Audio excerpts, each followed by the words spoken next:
we were real fortunate in that, it was sort of the right thing at the right time, and we had a pretty good sound, and people just really embraced us. Okay. Who we doing first? All right. It don't matter to me, but I'm ready here if y'all are. Here we go. All right. It's going 3, 2, 1. This was a bunch of people getting together for a magical time. It was a time where the business was changing, radio personalities were changing.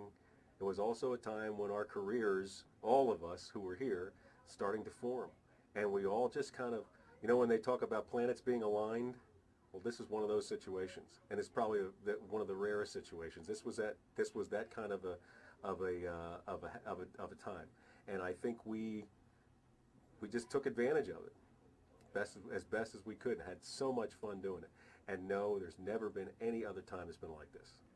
I can remember when he had hair. That's right. 1, 2, 3. One more for second. Earl was white. 1, 2, 3.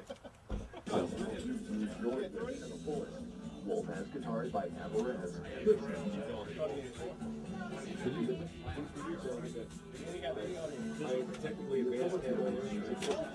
We've been doing the AM for a while, and basically pitched them on the idea that FM was an up-and-coming format, and the AM format that we had was very popular, but basically had a very popular format on what was a declining medium, AM radio, as well as there were some other business problems that making a switch to FM and then doing something else with the AM, we're going to fix a lot of problems, give us a lot of opportunities, and basically, we made a pitch, and it was well received by the ownership.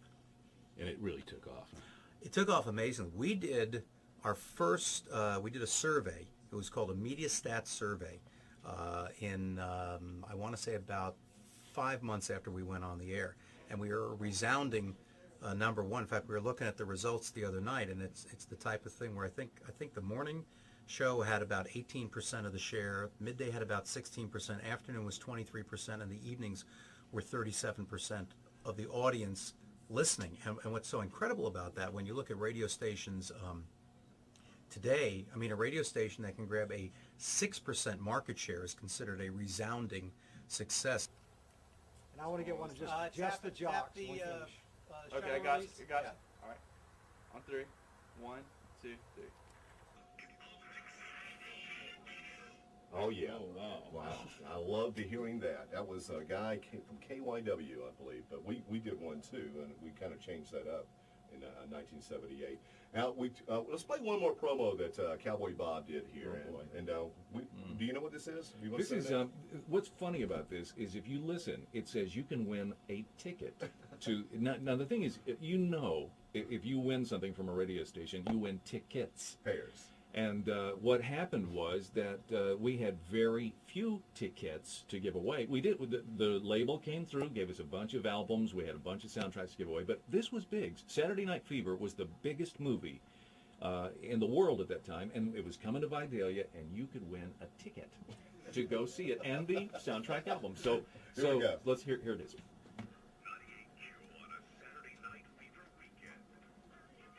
Keep your dial at position 98 and get ready to win any moment from the music station 98Q.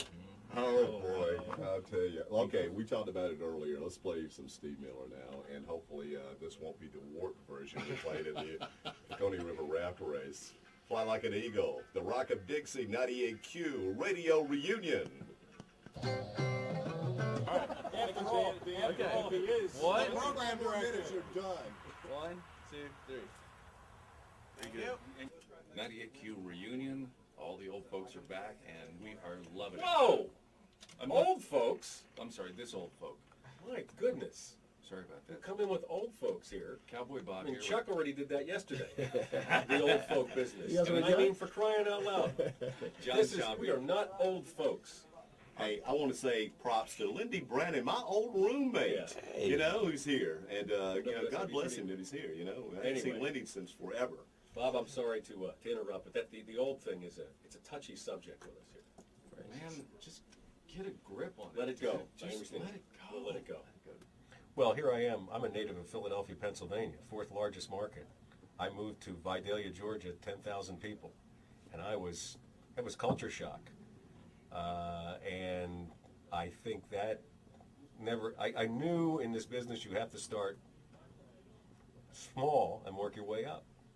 I wasn't sure it was going to be this small, but it turned out to be probably there isn't a day that goes by that I could speak for everybody who's worked here. Day doesn't go by that I don't think about the people, don't think about the town, something along that line, because it was the springboard for a career.